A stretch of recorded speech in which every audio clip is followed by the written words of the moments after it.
નમસ્કાર, હું છું પ્રિયા અને તમે જોઈ રહ્યા છો જનતા કી જાણકારી ન્યૂઝ। નજર કરીએ આજના સમાચાર ઉપર। પાટણના નવા બસ સ્ટેન્ડમાં ગંદકીના ઢગલાઓથી પ્રજાજનોમાં ભારે રોષ।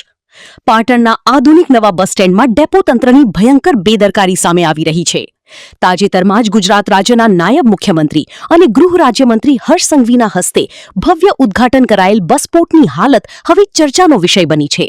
બસ સ્ટેન્ડના વિવિધ વિસ્તારોમાં ખુલ્લેઆમ કચરાના ઢગલા અને ગંદકીથી મુસાફરો ભારે પરેશાન બની રહ્યા છે। દુર્ગંધ અને અસ્વચ્છ વાતાવરણના કારણે મુસાફરો તેમજ વેપારીઓમાં ભારે અસંતોષ ફેલાયો હોવાનું ચર્ચાઈ રહ્યું છે। સ્વચ્છતા અને આધુનિક સુવિધાના મોટા દાવાઓ વચ્ચે બસપોર્ટ હવે ગંદકીનું કેન્દ્ર બનતું હોવાનું લોકો કહી રહ્યા છે। બસ ડેપોની બહાર રિક્ષા ચાલકો દ્વારા રસ્તા ઉપર જ આડેધડ પાર્કિંગ કરાતા ટ્રાફિક અને મુસાફરોની અવરજવરમાં ભારે અડચણ સર્જાઈ રહી છે। પાર્કિંગ માટે ચાર્જ વસૂલાત છતાં વ્યવસ્થાના અભાવે મુસાફરોને હાલાકી ભોગવવાનો વારો આવ્યો છે।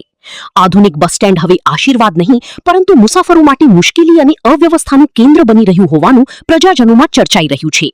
ડેપો મેનેજર અને જવાબદાર અધિકારીઓ સામે કાર્યવાહી થશે કે ફરી જેસીથી જેવી સ્થિતિ યથાવત રહેશે તે અંગે લોકોમાં ભારે રોષ જોવા મળી રહ્યો છે। રિપોર્ટ અનિલ રામાનુજ, રાધનપુર।